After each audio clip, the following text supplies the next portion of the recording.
for God to do something, but not really pulling on him to do it? Are you hoping for God to do something, but never pulling on him to do it? Come on. And see, what happens is, and see, because we say that hope, faith is the substance of things hoped for, and the evidence of things not seen. But because you have not seen it, don't mean you should be pulling on God to get it. Because if he promised it, then he's going to do it. That's right. Yes, he is. And so because he promised it, I have an expectation to receive it, and I also have the ability to go and get it. Okay. I'm going to do it real quick now. You better watch me. So if he says I can have it, then that means there's a promise that is given unto me, so that means he has equipped me to go and get it. So he does not promise you something and then expect for you to stand there and wait for it to happen. Come on. He says you can have it. Now it's up to you to go and get it. What happens is that we don't know how to go about getting it. And so what happens is we carry that same desire in the church when we come here and we just sit here and waiting for God to do something. That's why we have to work so hard as preachers say, put your hands together, give God some praise. Smack your neighbor, bump your neighbor, and kick your neighbor, and smack your neighbor. Because we're trying to help you to go and get something that God said you can have. But you know God said it, but you're just waiting for it just to fall out of the sky. And I promise you, baby, you can't buy a scratch off and get what God said you have. You can't put 4 digits in the slot machine and then think God is going to do it. You're going to have to get up off your know-nothing and make something happen based upon the promises that God said you can have, baby. Listen, it's just not going to come like that. It's going to be some work involved in any promise that God said that you can have. So the Bible tells us over in Matthew 5 and 6, it says, blessed are they which do hunger and thirst after righteousness, for they shall be filled. They shall be filled. So let me give you my first point. My first point is emptiness brings fulfillment. Emptiness brings fulfillment. The Bible says that blessed are they which do hunger and thirst after righteousness, and they will be filled. So there has to be an emptiness in order to be filled. There has to be a hunger in order to be filled. Now, let me tell you something. Most of us shop at Walmart, I'm pretty sure, because they have all of our money, not some of it. But what happens is that when we get to Walmart, I hear a lot of people say, if I go shopping hungry, I pick up things that I should not have. When I go to Walmart hungry, I spend more money than I would have if I went full. Walk with me. If I go shopping and I'm already full and I already have a list, I only guess what's on the list. The Bible tells us, he that hunger and thirst after righteousness shall be filled. So if I'm hungry after what God said I can have, then that means that I have to release some things that's in me to receive the fulfillment that God said I can have. When I empty out all of the bitterness, when I empty out all of the complaining, when I empty out all of the frustration, when I empty out all of the backstabbing, when I empty out all of these things that should not have a residence in me, then I become hungry for God because there's nothing else to eat off of. There's nothing else to be full of because I'm empty of all of those things. The Bible says cast your cares. When you cast something, you're throwing it, you're thrusting it, you're getting it far away from you. Cast your cares upon me for I care for you. So that means I have to get rid of anything and everything that will cause me to have room for God. So the Bible says he that hunger and thirst after righteousness. So there has to be a hunger for God. You have to want him more than anything. You have to be empty of anything that's going to cause you to be full off of it. The things that we don't want to let go. You full, there's no room for God. The things that you hold on to and you like so much. It make you feel good, make you scream loud, make you talk tongues in a different language, but there's no room for God. It causes you to say, listen here, I can make it without God because my money is right. Because I'm full of them dollars in the bank. When my relationship is going right and everything is going right, I don't need to pray because we full in this good old relationship. But when your money funny and your change gets strange, now you're empty. Now you're waiting for a fulfillment. Now you got to tear heaven up. You put all the angels to work on your behalf, and they're wondering why all of a sudden you so aggressive. Every angel in heaven is working now only because you won't let me go. Talking about a relationship with God. I'm talking about one who's walking with God, who's talking with God, who considers the very thing that God said in your life. When I'm hungry for God and I'm thirsty for God, I realize that if I don't get him, that I perish. That's right. I promise you, if you're hungry and you don't find anything to eat, you find yourself weak.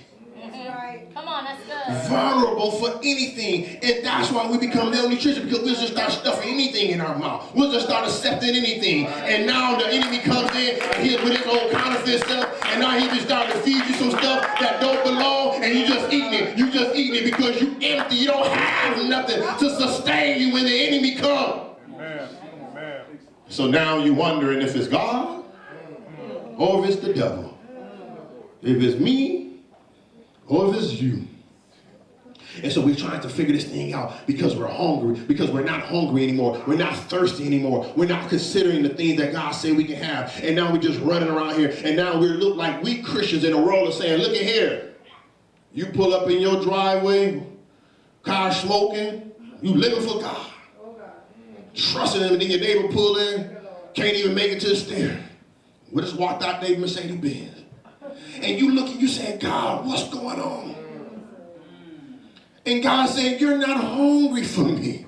My God. You're not thirsty for me. The earth is the Lord's and the fullness thereof. What did you worry about? I will not withhold my hand from nothing you want, but you ain't even hungry for me. My God. How can I ever feed you? How can I ever give you what you really need? How many times you've been thirsty and you drunk Kool-Aid? You know the body is craving for water. So God is saying, listen, you know your body is craving for this word. You know the body is craving for this blood, and you're just doing any old thing you want to do. You read more other books than you ever pick up your Bible. So you got to let the enemy know on today you're not playing any more games with him. So the first one is emptiness brings fulfillment. The second one is dedication brings separation. Dedication brings separation. If I can call you over to a text, you don't have to go to it, but if you, in your own privacy of time, if you go over to Genesis, the 22nd chapter, there's a story about Abraham and Isaac. And I'm talking about dedication brings separation. There's a story about Abraham and Isaac, which was his son, his beloved son. And God told Abraham to go and sacrifice his son. And what happens is that Abraham becomes obedient to where God tells him to go. God never tells him the plan, though. That's right. That's good. He just tells him where to go. That's right. Now, because how hungry and thirsty Abraham is for God and pleasing him, he don't even ask. He just goes. He gets his servants with him, his friends. He gets his brothers with him. And then what happens is he gets to a point of Mount Moriah where he's getting ready to go to his father and sacrifice his son. And guess what he tells his friends that's with him? Stay right here. Come on. Dedication brings separation. Stay right here because I have to go to the Father. When I'm dedicated to God, Come on, that's good. It's going to bring some separation. Me and you ain't got no problem, but it's going to separate us because where I'm trying to go, you can't go. That's right. That's good. I have no problem with you. When I come back, we're going to be all right. But this right here is something serious. And I have to get to the Father. And oftentimes, he's going to cause us to have some separation. He first had to separate himself from his friends.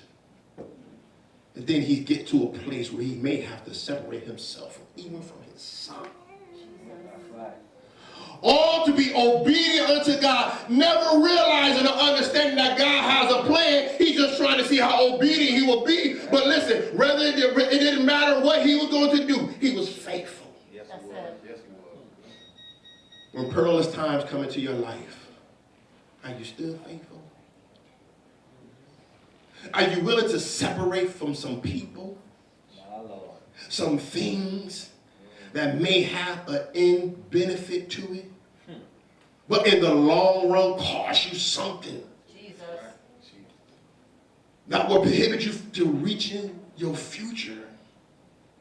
How many promises God has given you and you're still waiting on? But they haven't been released because you don't want to separate yourself from the thing that make you feel good, from the thing that benefits you. And so as long as it has you, God don't have you. My Lord. Tell it. As long as this thing have you stuck right here, God is over here saying, what about me? Can you separate yourself just for a moment to get connected with somebody who really loves you, who really cares, who's really trying to show you how to obtain the things that you asked for? You asked for this. I'm trying to give it to you, but you won't come because this is holding you down. My Lord. This is holding you back. And because you're so accustomed to this, and because you're so connected to this, you don't want to separate from it. My Lord. To have this relationship with God. Baby, let me tell you something. Dedication going to bring some separation. You're going to make some people upset in this walk of life. You're going to make some people angry. You're going to make some people be even hating on you. But it doesn't matter. That's good. That's good. I have to make it in my mind that I'm tired of getting beat on without no weapons to fight back. Because that's exactly what's happening. You're like a punching bag. My Lord. And every time the enemy comes, you have no power because you don't want to separate. And so you're taking every hit, every kick, and you're trying to sustain yourself from being broken. My Lord. Holding on to something that is not promised to you. That's right. That's right. Oh, hugging something and grabbing something and, oh, Jesus, and it don't mean you nothing. Say it now. Your future is only promised in the hands of God. Amen. Lord, if I have to separate myself from the things that I like to have a relationship with you, then this is what I'm going to do. And listen, it's just not with words. That's right. Because we know how to be politically right. We know what to say, but we don't know what to do. That's right. We'll say all the right things. Lord, I live for you. Lord, I die for you. I won't renounce you. All of these promises we make. But when the rubber hit the road, we already done did that. You know, we ain't getting slaved over here to be Christians. So it's easy to say these things, but do you really mean it? Really? Can he see you holding on to something you love My Lord. and letting it go Jesus. to obtain everything? You hold on to one thing, God's trying to release you for everything. That's right. My God, this is the kind of God that we serve, That's right. that loves us, but want to know, what are you willing to sacrifice for my sake? Adam, give up your son That's right. The one you long for, the one you desire for, the one that put a smile on your face when it came. Give them to me. Ooh, I got 5 kids. I don't know if I can give up one of them. That's right. You talking about my only one? My. The one I couldn't wait to come? Come on now. And you give it to me? And you take them back? Jesus. My God. But the good Lord give it and he take it away. God, you gave it to me. I gave it back to you. How dare me try to renege? So here, because he's yours anyway. How can I take something or try to keep something that's not mine if I gave it to you? Come on now. Maybe we can't separate from things because we're not giving it to God. Say it again, brother. Because when you give it to God, he brings security to it. Yes, he does. When you give it to God, he makes sure that he gives them back to you. When you give it to God, he makes sure he gives you that peace that surpasses all understanding. When you give it to God, you have a resting place. When you give it to God, you understand the plan and the future that he has for you because you know that he's working it out for your good. It doesn't matter what it looks like. It's not what it's about to become because I trust God. He never lost a case. He never lost a battle. He's my father. I'm his son. He's your father. You're his daughter. You're his son. So how can you lose with these tools that you're supposed to use? The word works, but you got to work the word for yourself. Amen. The Bible tells us we never gave anything away for his sake and lost in the process.